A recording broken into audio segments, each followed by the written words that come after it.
Hi, everybody. This is Josh Mancy with the Corn Belt Newsletter Podcast. I am super excited today. I've got a very special guest, personal friend of mine, Justin Dammann from Dammann Farms, who was Farmer of the Year in 2011. Justin, thanks for being on the show. Hey, thanks, Josh, for having me tonight. So, Justin, tell us a little bit about who you are. And I've got to, of course, talk about you being Farmer of the Year in 2011. So, tell us a little bit about you and the operation. Yeah, you bet. So that journey kind of started with the Iowa Farm Bureau, kind of a second family for us. Had a great experience with them.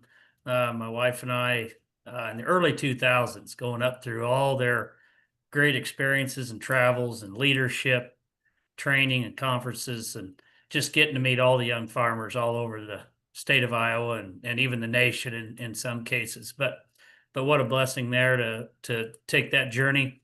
I'd sure you know uh, ask just challenge all the young guys and couples to do that program if you get the chance with your local farm bureau or farmers union or cattlemen's or whoever it is, to take those leadership opportunities and grow in that way. So that's where it kind of started there. But yeah, we started farming here in Southwest Iowa, primarily Page County, 1901. Jennifer and I, and we've got two kids. Jaden's 15 and Jillian's 18. So time's flying and we're having fun. But anybody knows the Dammann family knows that Jaden is a way better operator than you. Yeah, I'm not gonna disagree. I was just telling Josh earlier, we got a little different tractor here a while back, and he hasn't even let me drive that one yet. So just keep me in the old stuff around here. So There's no surprise there. No surprise there. Uh, so Justin, tell us a little bit about the farming operation 1901. Obviously, uh, you're past the century farm status, get coming up on heritage farm status here yeah. pretty soon, and tell us about what you guys grow on the farm and a little bit more about the operation.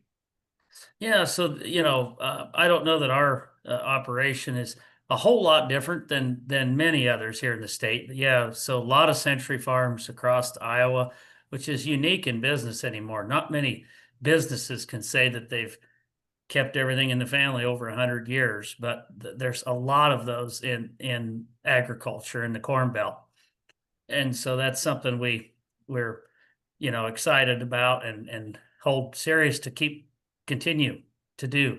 So but it started with just like a lot of farms, hard work and perseverance and continuing to know what your edge is and know what you're good at and know what you're not good at. And still today, still a lot of the same things. We've still got cattle on the farm, corn and soybeans, but we've branched out like many operations and do other things to supplement the farm, and maybe in some cases, when you tie it all together, help the farm become more efficient and help it stand alone maybe a little better in the future. Speaking of that, the challenges that we're facing and the headwinds that we're facing currently in agriculture are many. Um, and as you've talked about expanding the operation, not only from the row crop side of things, but the livestock side of things, like you said, you've had cattle on the farm have cattle been a part of the operation for the entire length of being the century Yep. farm, Just? Yeah, of course, way back, very common. We had the cattle, of course. Of course, they had, you know, milk cows, poultry, hogs, but the cattle have been there ever since. So it's the last piece of livestock to stay, and don't plan on changing things. Of course, at one time we had a ton of mama cows in Iowa and Missouri, and that's something we can talk about here too today if we want. But have downsized that drastically. But it taught us a lot. We kind of started with a few cows, grew to about 1,500 mama cows in 2014, and then realized that we were losing our edge and some things that originally got us there. And but then as we grew, it was scalable, but not to those kind of numbers. And it was still working, but it just wasn't working as well as it had in the past. So that's what happens a lot of times is, as we, grow any business is you got to continue to see if the edge that you once had is still there, and is it scalable, and is everybody still having fun, and is it still working well? But now we've cut those back to about 175 cows, and we enjoy them again, and they work great. They they cover some acres that aren't productive and in the summertime, and then they scavenge the cornstalk fields and the borders, and they're a great asset to the operation still today. Yeah, that's such an important point. Yeah, we definitely want to get into the cattle market here within this conversation. But speaking of that, like talking of diversifying the operation, uh, row crop, livestock, and you've added a part of the business I think is really interesting. I think there's a lot of advantages to it on the implement side of things, Justin. You bet. It's something that my grandfather, uh, about 1970, started selling Vermeer hay equipment. And of course, back then, you know, prior to that, most people were still feeding their cows, square hay and maybe some silage, but most of the hay was all still put up in squares. So you come to, a farmer's homestead, and bring this tool that is going to make their life not just more efficient, but much easier. Uh, a tool that can, increase the cow herd and do it with less labor. And so those were fun times where you essentially went out and demoed and, saw that the farmer was excited. And of course, I was born in 79, so I didn't get to see the very first, but even in the Now you're 80s, dating yourself here. yeah, I'm dating myself. I'm 46, but I really enjoyed those trips that Grandpa and I would go out to the farmer's place, and they were excited. Even though it wasn't the first, round baler, of course, in the 80s, they'd been around a while, but it was still exciting times because the hay baler is what got a lot of guys through the farm crisis. Custom baling, again, another side business that kept the farm going, no different than it is today. A lot of farms having side businesses or extra non-farm income potentially. But it was fun and exciting, and I enjoyed that, and I never forgot it. We jumped forward to I believe it was 96. He sold the business. He was getting up in years. I was still in school, but I never forgot that. And in 2017, we had another opportunity, and it just kind of was just a blessing in disguise. Allowed us to get back into that business, and through grain bagging, and so that was kind of how we got started again in the equipment world. Well, let's delve into that a little bit because I think there's a lot of there's opportunities within grain bagging. So explain a little bit for folks what that is, and then let's go through some of the advantages of that system, especially with margins as tight as they are. We know the advantages of storage, but we also know the cost of storage and how that's gone up here in the last 7 or 8 years. I just was looking It's at it. COVID, yeah. I mean, I was just looking at the price of putting a new bin up, and I just, not that I almost fell over, but I kind of did. I five was like, bucks a bushel, holy or cows! I wish we would have put this yeah, up years ago. But amen. your system here, Just talk a little bit about that and that advantage. And we were talking about this earlier on some of your bagging clients that we've had a little bit of a run up in soybeans here the last couple of months. Well, some people weren't able to participate in that because they didn't have the storage. Amen. Yeah, so this has probably been our most, we sell a lot of different things here. We sell bagging systems, grain bags, net wrap, hay balers, McHale hay balers out of Ireland, tube line equipment, uh, wrappers and manure spreaders primarily from tube line manufacturing out of Canada, and then about 5 different brands of bagging equipment, as well as some feed mixers and a lot of attachments. But the bagging systems is probably what we enjoy the most, because we're bringing and again, kind of like the hay baler in 1970, a tool that is making it's a solution for somebody's problem on the farm, and not just a solution for maybe a problem, but it's a solution for all kinds of things for different farmers. It might be labor, it might be, logistics. It could just be, capture and carry in the market instead of dumping it during harvest. I've had guys call me and say, it's just my son and I. And before we were confined to the hours at the elevator, we were confined to whatever it may be. But now, since we have our bagging system, there's we're not confined to anything. He gets out of school, we can combine as late as we want. We can combine on the weekends. We can combine when it's muddy. There's really not many constraints when it comes to bagging. And the beauty of it is really once you have your own system, you're never out of storage. We can build that bin. It could be 50,000 or 100,000, fine. But once it's full, you're out of storage again. If you buy a bagger, you're never out of storage. You buy another bag and you move on, and it's always where you want it. So many times with so many of these operations, most of us are renting some land, but we never know, how long we're going to have that land. And if another farm it becomes available, we never know where that farm may be. So it's the most flexible storage when it comes to placing that grain where you want it. And then we get into just the logistics of how big these machines are anymore and how expensive they are and how fast they harvest grain. Right. It's one of the only systems that can keep up with the logistics of large, class 9, 10, 11 combines. And at the same time, still being a good fit for a guy that only wants to bag, say, 10,000 bushel through our rental program, which we have those people too, that even some organic growers that may only bag 5, 6, 7, 8,000 bushels a year, but still a good fit for them as well because it's still very economical through the rental program. If you're only doing a few thousand bushels, again, for organics, very nice because it keeps it completely isolated. You don't Right. have to worry about tying up a large grain bin with, say, 5,000 bushel of grain.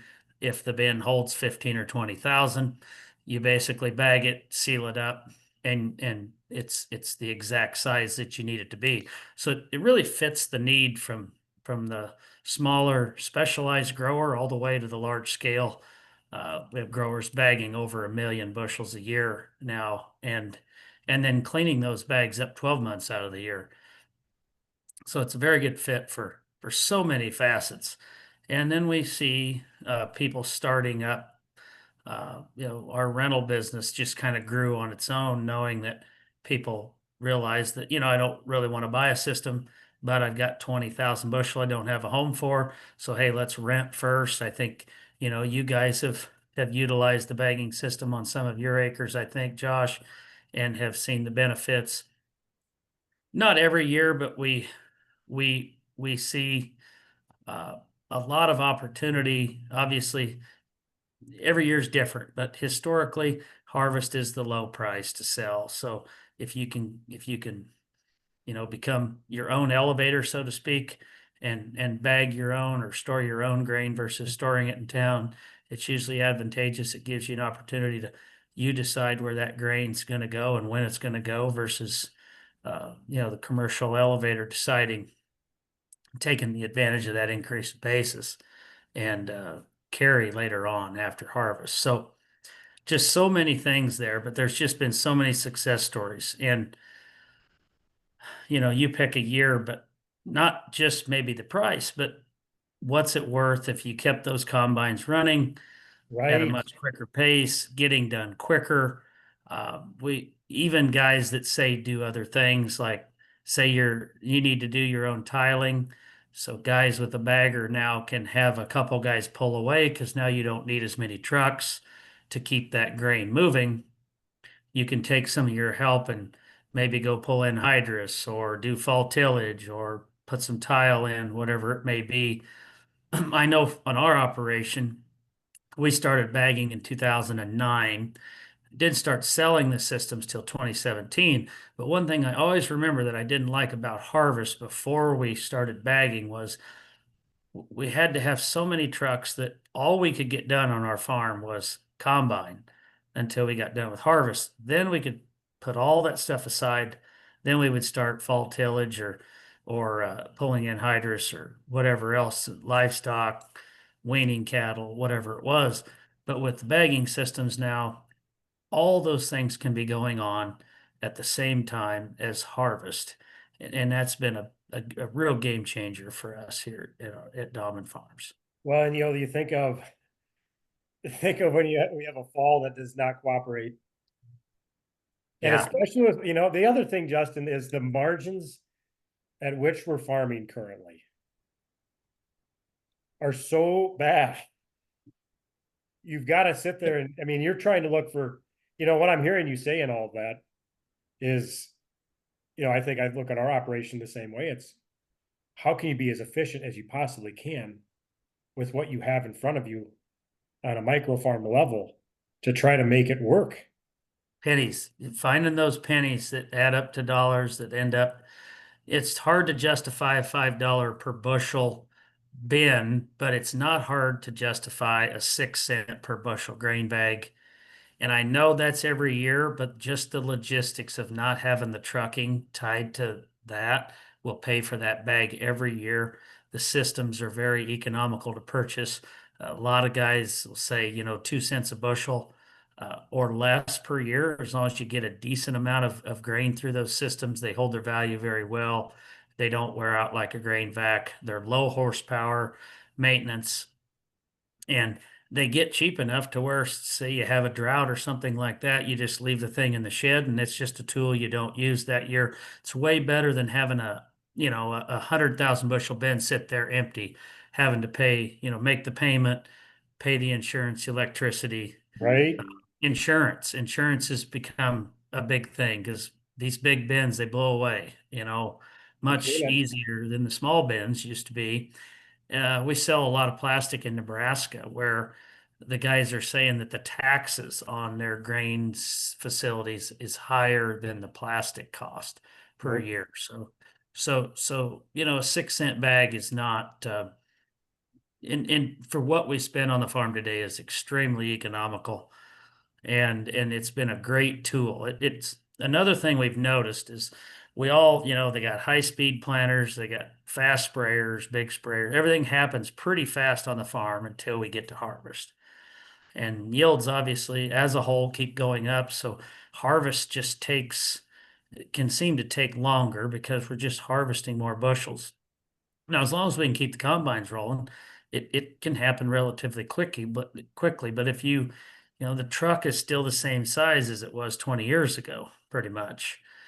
So it just takes more loads. But if we can place that storage right in the same field as the crew or the combines, it takes a lot of that stress away from navigating and managing harvest and how that grain needs to flow away from those machines to keep them rolling. But it's been a been a fun journey.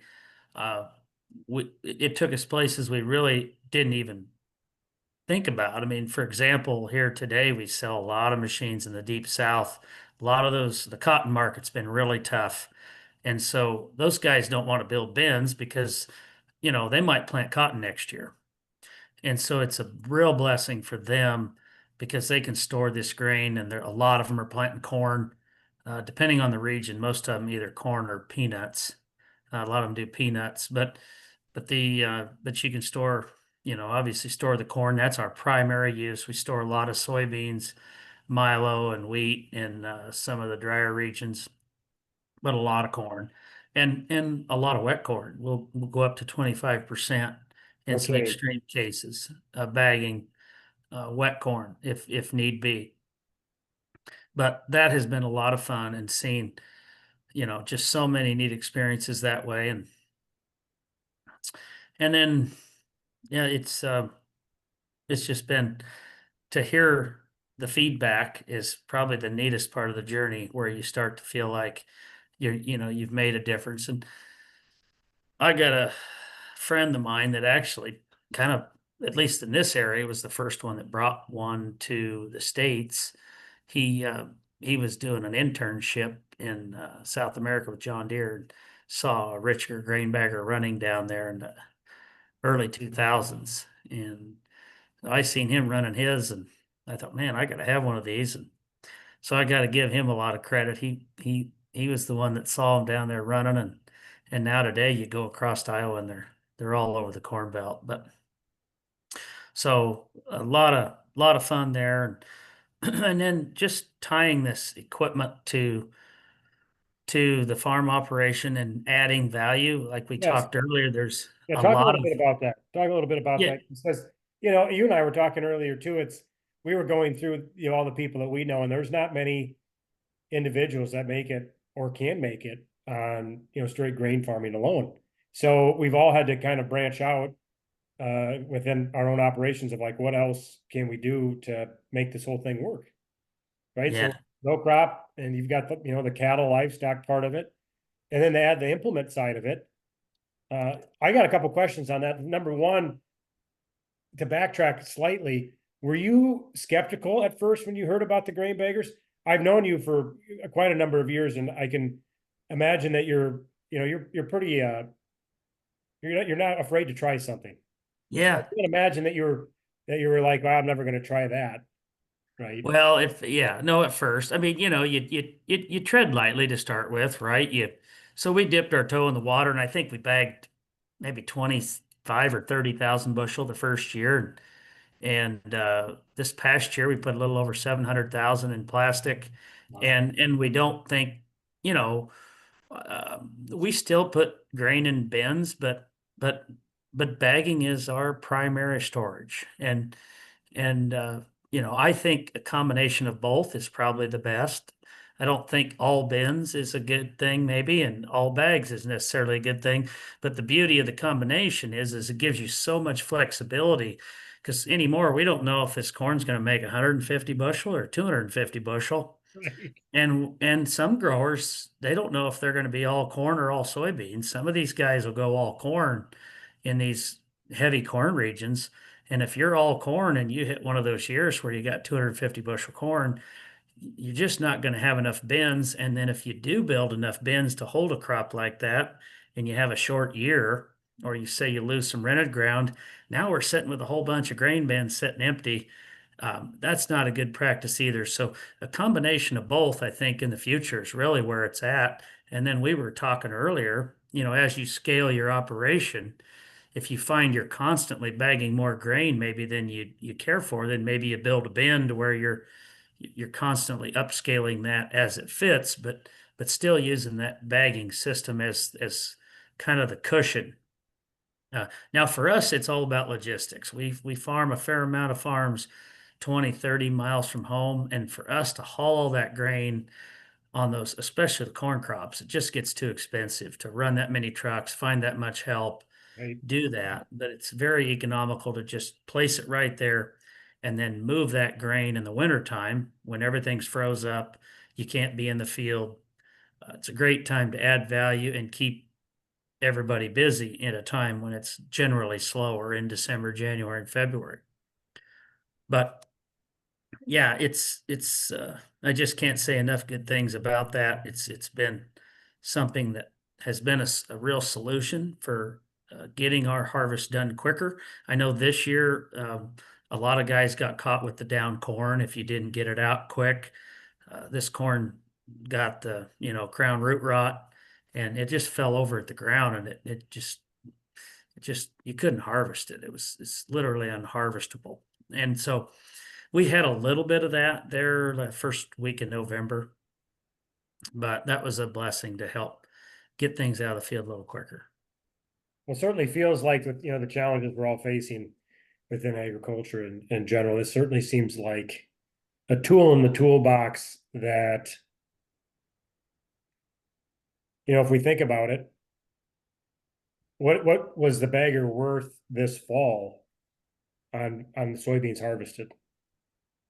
Yeah, the soybeans is so this year we had the corn thing going, And we had, as far as adding value after harvest, I think is what you're referring to.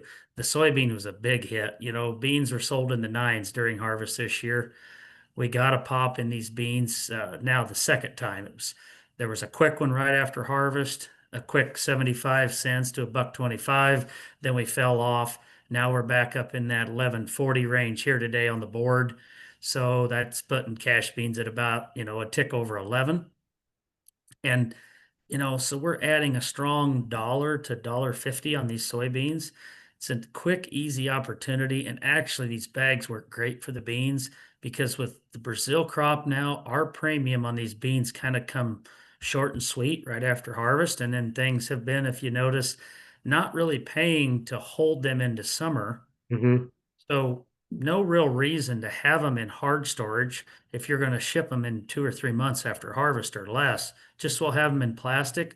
Take your 50 cents, a dollar, dollar and a half, whatever it is, and move on, and not tie up hard storage well into the spring or even summer months. So we've been doing that for quite a few years. We put about 125,000 bushels of beans in bags, and we have a few left to go, but that's been working really well to add a decent premium. I think we'd have got the same thing on the corn this year. We were getting a 30, 40 cent push, and then we had that beautiful report that took 25 cents a bushel out of this thing that I'm sure Yes, yeah. everybody out there is agreeing that those numbers were all true. Everybody had record corn and we had record acres. And no, I think, who knows, we won't talk about that too much tonight, but that hurt us on adding. We still got. I think corn. We got some 426 corn here today. Still much better than harvest, but it'd have been interesting to know what we'd have got if we wouldn't have got that kick in the teeth there on the January 12th report. Yeah.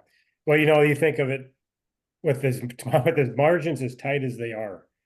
The difference in that dollar in beans from, fall to now. And we know that that isn't always going to be the case, but to have the opportunity to It's capture that, yeah. like I said, with the way things are now, I mean, that could be the difference between make or break. Absolutely. And normally we get something. I always tell guys that call, I said, hey, I can't guarantee you that you're going to sell corn higher or beans higher, but I can guarantee you logistically you're going to harvest faster with less help. The logistics, I can guarantee you we can help you with that. Boots on the ground, help you get the machine started. You know, uh, you can do your homework on back testing, but I would say at least 75% of the time we're getting improvements in basis and carry premium for corn and soybeans both most years. Not every year, of course. There's always that black swan or that outlying year, but Right? in most cases we're seeing that. Well, I just think it's such an important topic to talk about. I mean, most of us in agriculture marketing is always the most difficult part of the job. And It's very hard. it's not, you've been doing it forever, Justin. It's not easy. But to be able, like I said, have that flexibility, like you said, being able to capture the carry and the basis, I just think that's, the elevator tells you when they need the grain, and that's when you can move it, right? That's when, you don't want to be selling bases as wide. It's a I always tell guys, we sell a fair amount of systems to elevators, and I always tell them, if the elevators are buying these things, we Interesting. need, we need to be buying them as growers because it's the cheapest way we can become our own elevator without building one, and not only that, we can place it wherever, whenever we want it. If you rent that farm, how many times do we have an opportunity to rent a farm and has no storage on it? You don't want to build a bin at home for rented ground that's number one might be 20 miles from home, and number two, you don't know if you're going to have it a year or two from then. So we need that flexible storage so that we're able to go ahead and confidently, take those opportunities and rent those farms if they can kind of make sense for your own operation. But yeah, it's we really see a bright future in that. If you go to South America, this is the primary storage for South American farmers, Interesting. and I think we're going to continue to see that up here for all the reasons we've talked about. So the implement part of it, Justin, how not only on the grain bagging side, which has been a huge advantage, for the Dammann operation, but as a business model, right? You're not only selling the baggers, but you're selling the balers amongst other pieces of equipment. Tell us a little bit about how that's another value add to the row crop side, the livestock side, and how this next piece of the puzzle is fit together. Yeah, so some of this stuff just happens. I always look at things and we've made I don't want to make it sound like, we have all the answers because we certainly don't. We've made a lot of mistakes along the way, but one thing I always look at is okay, I'll use my cow herd for example. We made a lot of mistakes there. It isn't that it was going backwards, but when we started, we had 100 cows and we had an edge and we made a little money and we kind of were having fun. So hey, what do? You buy more, right? Well, as that went, it was going really well, but there's a lot of difference between 100 and 1,000 in Iowa. And when you get to 1,000, it's a different story. You start to lose some of the edges that you had when you were 21 and did it all with your own labor and you weren't hiring any help and you were close to home. The equipment business kind of started with the bagging and we watch that because we don't want to have 30 stores. We don't want to be the largest equipment dealer in the nation. I mean, I just was watching a video on one of the John Deere stores in the South sells over $2 billion worth of equipment. And that's great, but that's just not us. We want to have low overhead. We want to sell these pieces of equipment to farmers with very thin margin and deliver them to their door and help them set them up. Really similar to Grandpa's model of very low overhead, farmer to farmer business, and just kind of keep it simple. And that's our edge here. Is we're not the biggest. We're not multi-store. We're one store. We sell it all off the farm here with our own experience. When we started, we used everything we sold. Now there's a few pieces we sell that are new that we haven't had a chance to use yet, but for the most part, we use everything we sell so that when people call in, we can support it. The other thing we've noticed is the equipment world kind of raced to the large stores there for quite a few years, and a lot of the farmer dealers just dried up because these companies went to these large, Deere, Case, New Holland stores and had them sell their short line equipment. The stuff we sell, it warrants someone to help you. Any of us can run a tractor, but a lot of these guys that get into bagging, they've got questions. They want to know what moisture you can put in these bags and what direction do you bag and there's just all these questions that if you run the system, it's very easy to answer.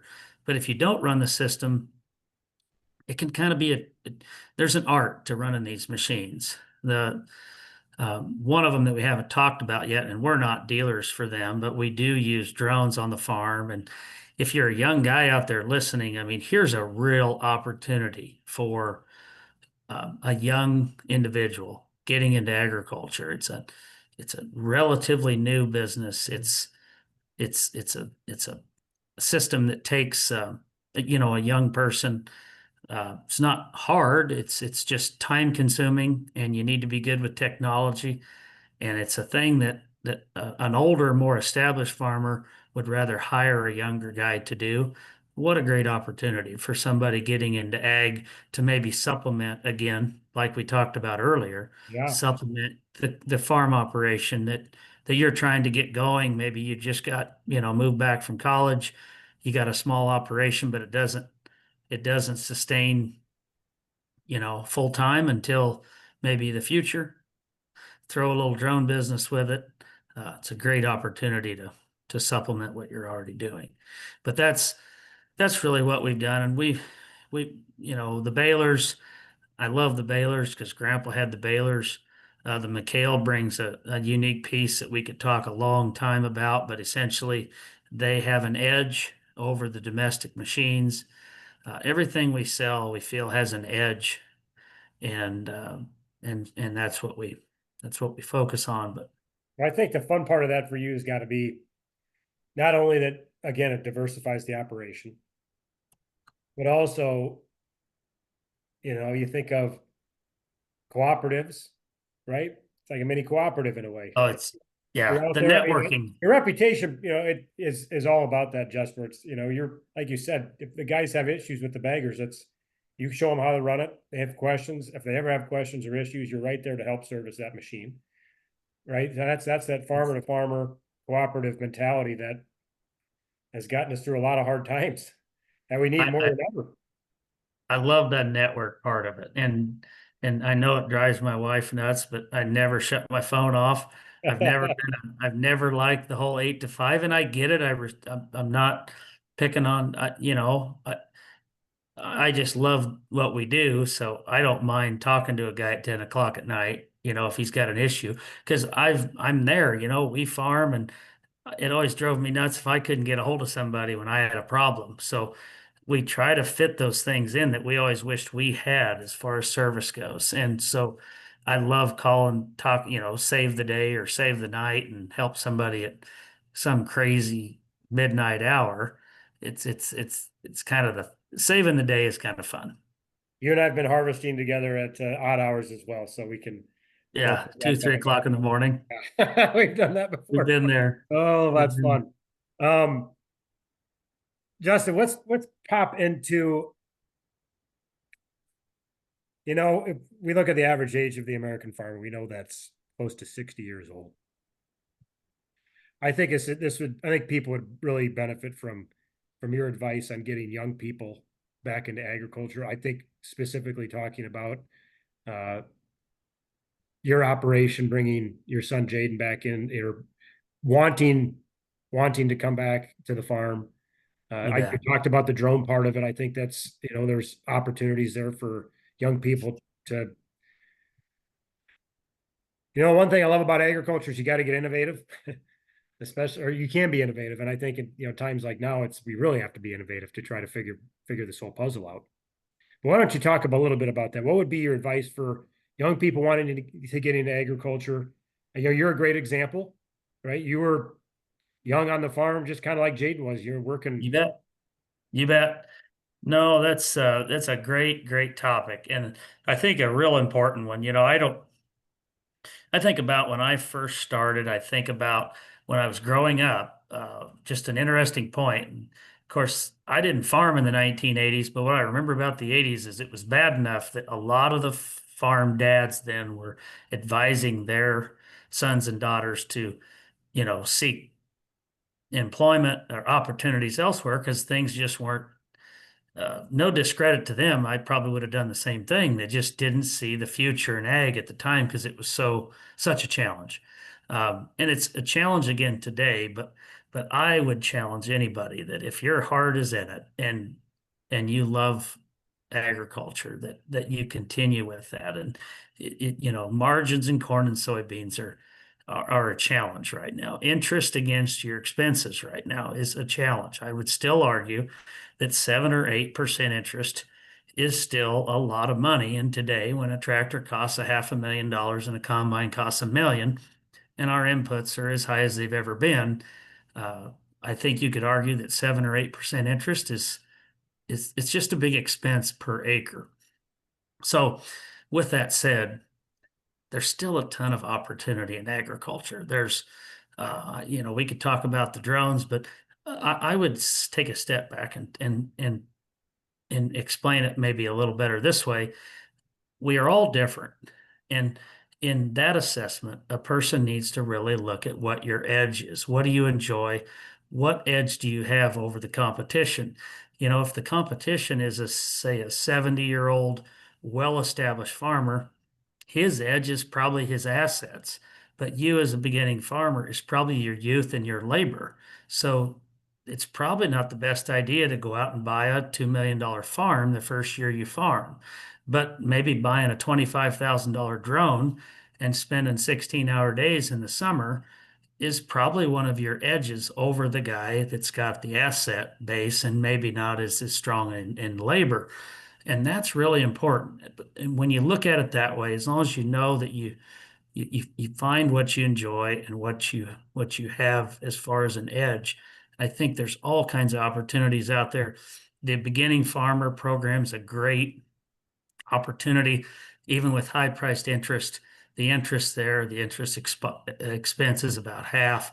So the young farmer program.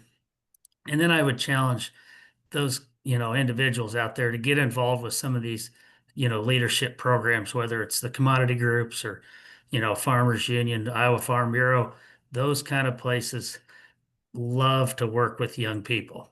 And there's plenty of programs to not just help financially, but build that network where you can exchange those ideas.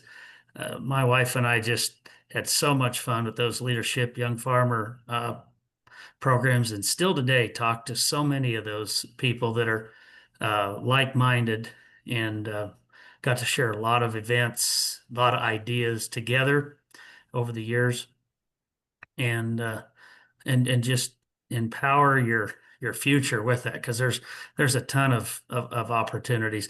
And the other thing I run into with these with the equipment business, there are so many farmers out there that if you that don't have a son or daughter that they're going to pass that down to. And I know Iowa State has a program, and I think maybe the Iowa Farm Bureau does as well, where they partner a beginning farmer with a retiring farmer.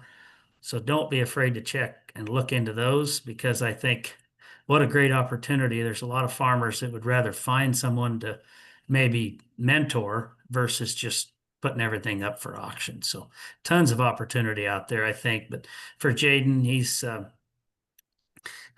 one thing that I think about when I think of Jaden is you can't start him too young. You know, when he was young, we were instead of buying him video games, we were buying him tractors, and he started at a very young age, and even to the point where one day I think he was 9 or 10, and he was running the grain cart, and he had a big tractor and 1,000 bushel grain cart or whatever behind, and mom didn't. She thought he was just running the grain cart. She started getting phone calls from people on US Highway 2 saying they saw a big grain cart going down the road with a little guy sitting in the seat, and they were pretty sure it was him. But the reality is I know a lot of people say, "Gosh, why do you do that? Isn't that dangerous?" And I think, well, no, we've got friends that they're racing motorcycles and jumping 30-foot jumps, at 7, 8, 9 years old. I'm pretty sure he's safer in that tractor with a ROPS, and they could roll down the hill 3 or 4 times and he'd still be safe. But no, you can't start them too early. If that's what you want in the future, start them early, and they'll either learn to like it or they won't. And if they won't, at least you'll know early on if it's their path for the future. Well, he's a great example of that because being around him, the passion that he has for it is awesome, and he is by far the best operator of a tractor I have ever been around, and actually the best grain cart operator I've ever seen He's in my pretty life. good. He He's is, great. he is. You almost need to take a video and show folks that, because that is, He's he puts fantastic. me to shame. And I'll tell you what, he gives you a ride for your money too, and that says something. You're right up there too. Oh, I guarantee you can do it better than I can. But yeah, I just try to stay out of the way. Well, the other thing is you're talking about, this again, I hate to hit on the cooperative part of it, but again, cooperating together, like you said, if people want to, be mentored or whatnot. And the other thing is, pushing those policies, even at the state and federal levels, just to be able to give those young people an opportunity. I think that's another important piece to the whole puzzle. That's a great point too. And I'm sure there's other programs out there, but this we got to keep working on, programs to not just get young farmers involved, but get them vested, whether it's buying cows or buying, land and equipment. Got to be able to get them started, because if we can't get them started, we all know what's going to happen. Things are just going to keep, the middle is going to disappear, and you're either, going to be getting out or getting larger. And I'm just not convinced that that's necessarily the right model. I'd much That, rather see. that consolidation part, to your point, I think that's that is a massive issue, a major problem. I don't know. Although we've heard some people talk about get bigger but get out before.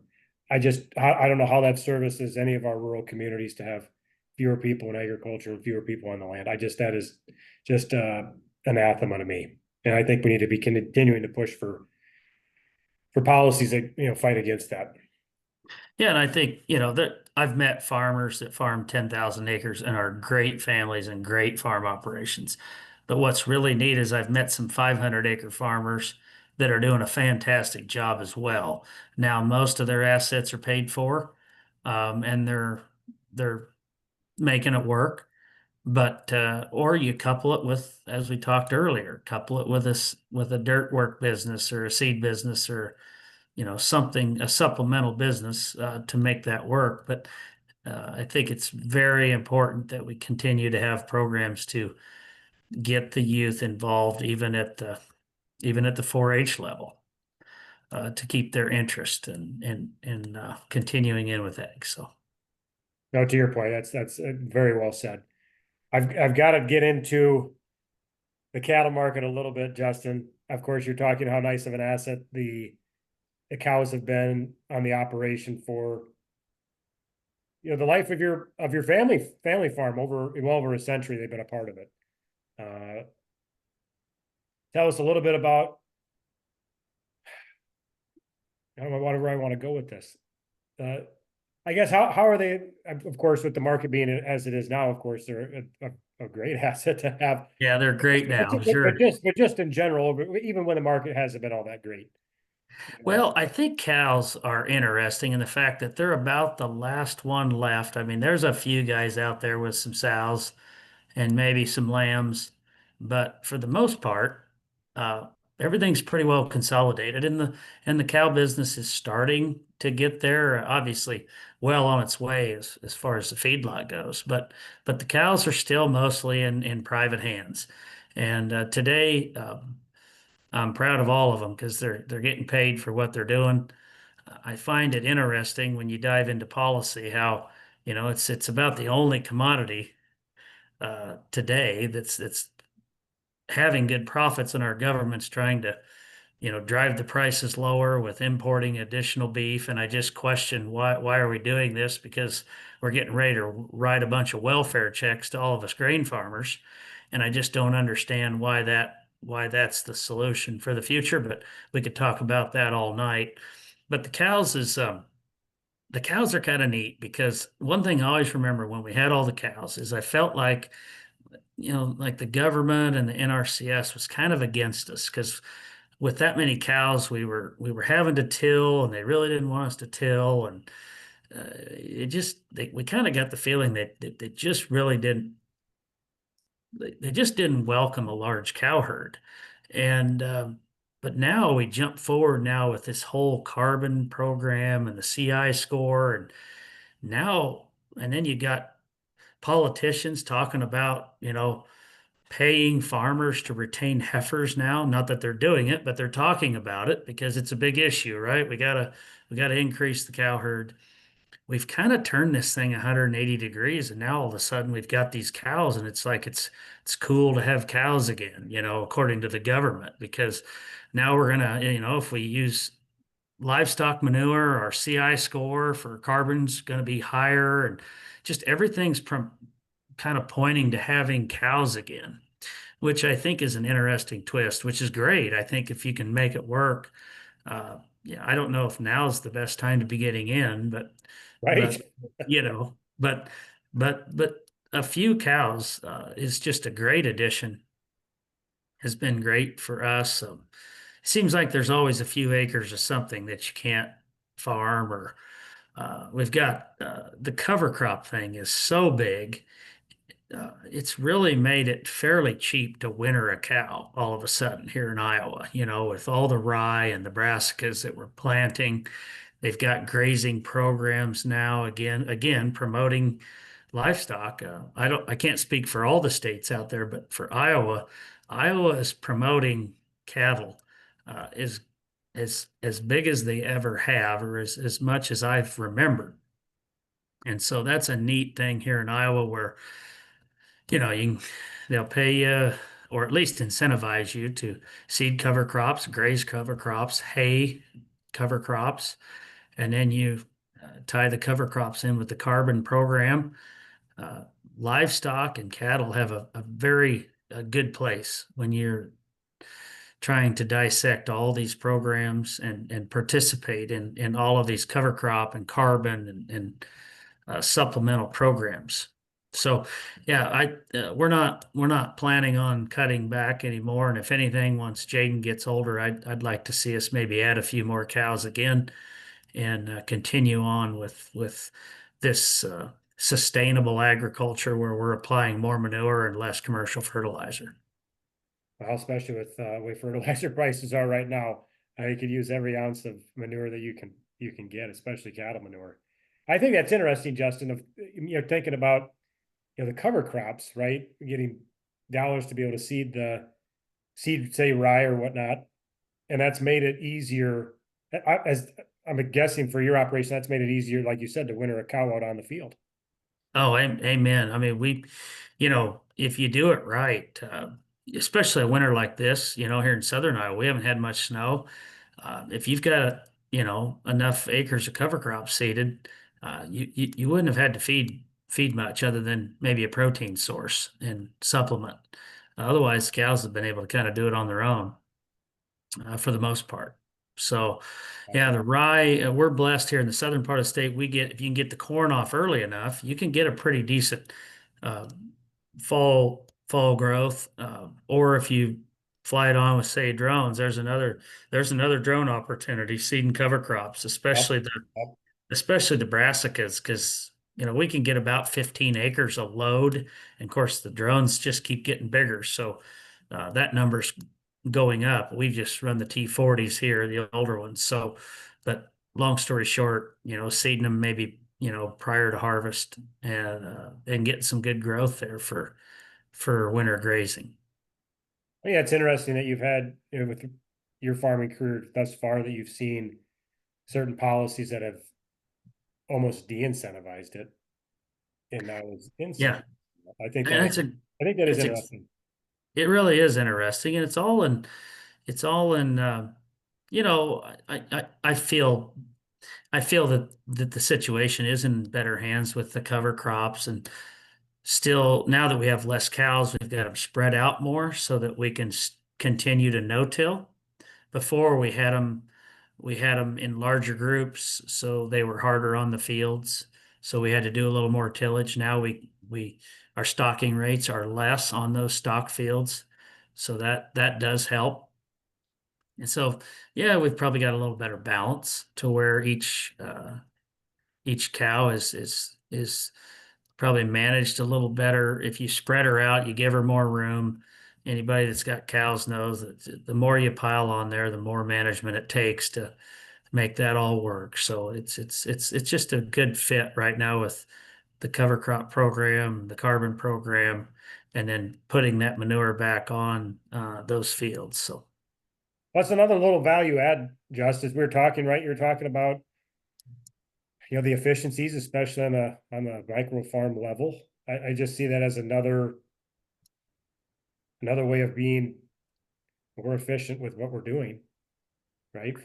David, From a health amen. standpoint for that cow to soil health, right? Soil conservation, keeping that soil in place, especially as we know in places like Southwest Iowa, where keeping that soil in place is It's critical. important.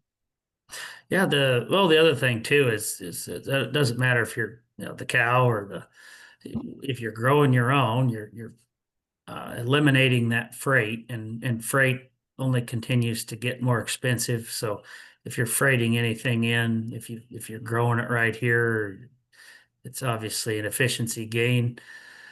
And then just tying it all together back to the sustainable ag everybody's heard that term for a long time, but it's gaining traction here.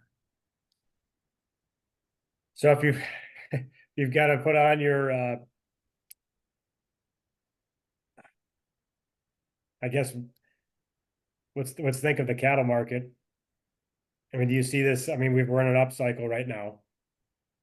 I mean, do you see this thing sustaining for Unless there's some policy that comes out that really disrupts the entire apple cart. I mean, do you see this thing sustaining for another few years? That's a great question. I've missed it. I've missed it, and that's okay. I'm glad we're seeing the times that we are. But I gotta say, even if this is it, there's tools in place. You can buy LRP. One thing I see is, if a guy is looking for something here, you can still buy these open heifers and breed them, which we need to have done anyway. We need to grow this cow herd, but you can buy an open heifer for 2,600 to $3,100, and bred heifers are bringing from 4,000 to over $5,000. Uh, Right. there's an opportunity there for a young guy to go out and buy some heifers and either bull breed or AI them heifers and buy some protection, because this thing could turn at any point, just as we all know. But it's still there's an opportunity there. So, is it going to hold? Nobody knows. But I would say this, that I've never seen a market where it did hold, Right. at these levels, whether, Right. $7 corn or $17 beans Right. or, or $3.75 feeder cattle here on the board. So is it going to hold? Probably not.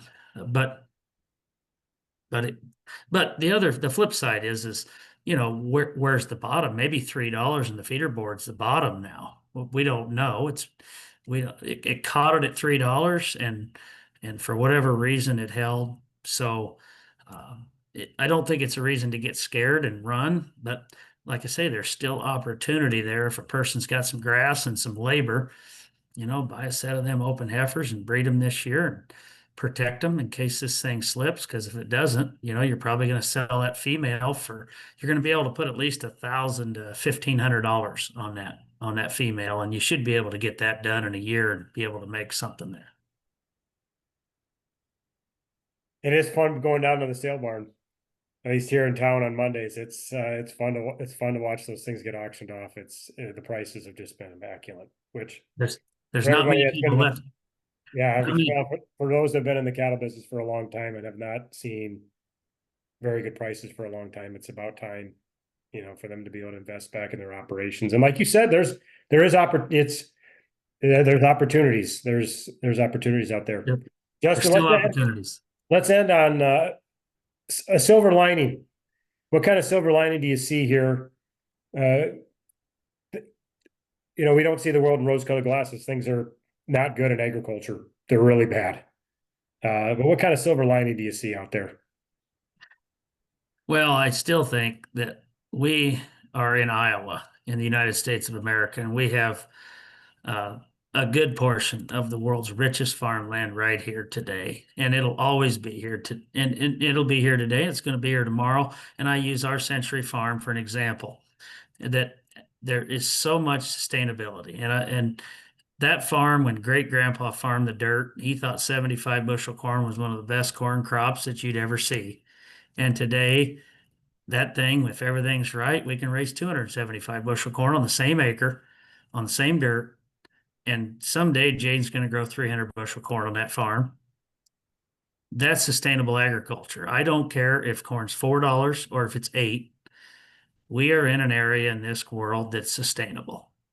And that's what is the silver lining for agriculture, because when you're blessed with that kind of dirt and the kind of infrastructure we have in this country, we might be growing hemp tomorrow. I don't know what we're going to be growing, but when you have that kind of dirt and this kind of infrastructure, we can grow something and have an edge over the rest of the world.